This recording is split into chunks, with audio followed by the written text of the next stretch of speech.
शोधने वालों की वसुधैव के लिखने और शोधने वालों की गलती छप गया है। इसे अब यह दूसरा सत्यार्थ प्रकाश तैयार किया जा रहा है। इसमें जो कुछ कहा गया है वह बहुत कुछ सोच समझकर वेदानुसार ही कहा गया है। तो बताओ कि दयानंदन पहले लिख रहा था सही कि बाद में लिख रहा था सही? अगर पहले सही लिख रहा था तो बाद में खंडन क्यों किया? और अगर बाद में सही लिख रहा था तो इसका अर्थ है कि दयानंद की बुद्धि इस प्रकार से परिवर्तित होती रहती थी। जैसे कि 50 गुरु संप्रदाय बदले थे वैसे 50 मत वो बदलता रहता था। इतना ही है उसका तात्पर्य।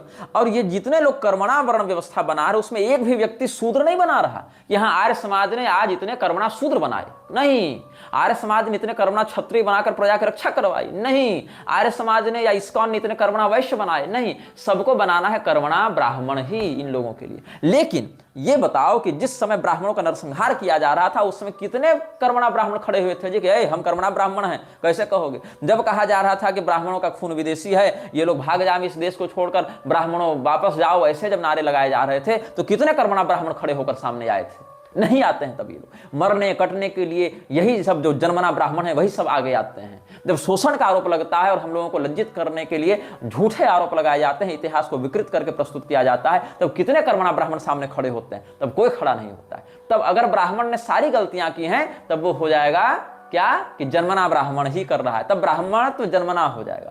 और जहां पर इन लोगों को ब्राह्मणों का गौरव चाहिए, ब्राह्मणों का सम्मान चाहिए, ब्राह्मणों के समान प्रतिष्ठा और अधिकार चाहिए, वहां कहेंगे ब्राह्मण तो कोई भी हो सकता है जो ब्राह्मण का कर्म करे, लेकिन लाठी खाने के लिए कोई सामने नहीं आएगा, अधर्म का विरोध करने के लिए कोई कर्मणा ब्राह्मण सामने नहीं आएगा। इतना ही नहीं, जब ये लोग भारतीय संस्कृति और ज्ञान विज्ञान की बात करते हैं तो ये नहीं कहते कि जन्मना ब्राह्मणों ने ही ये सारे ग्रंथ लिखे और ये सारे ज्ञान विज्ञान को ऊपर बढ़ाया, नहीं, तब कहेंगे भारतीय संस्कृति का ये गौरव है। लेकिन जहां शोषण अत्याचार का बहाना करना होगा वहां ब्राह्मणों को गाली देते फिरेंगे ये लोग। तो ये इन लोगों का कपट है, ये इन लोगों का छल है। एक भी व्यक्ति कर्मणा क्षत्रिय नहीं बना रहा, कर्मणा वैश्य नहीं बना रहा, कर्मणा शूद्र नहीं बना रहा, केवल कर्मणा ब्राह्मण बनाएंगे लोग। और उसमें भी क्या होगा कि कर्मणा ब्राह्मण कभी भी उन लोगों के विरुद्ध बोलने नहीं आएंगे जो लोग ब्राह्मणों के विरुद्ध बोलते हैं या ब्राह्मणवाद को गाली देते हैं। इतना ही नहीं, एक भी ऐसा बता दो आर्य समाज या इस्कॉन वाला जो कर्मणा ब्राह्मण बन गया हो और दावा किया हो कि अब हम चूंकि कर्मणा ब्राह्मण है इसलिए सरकार जो है वो हमें दी जाने वाली जो अन्य जो आरक्षण इत्यादि की सुविधाएं और वो उसको निरस्त करे,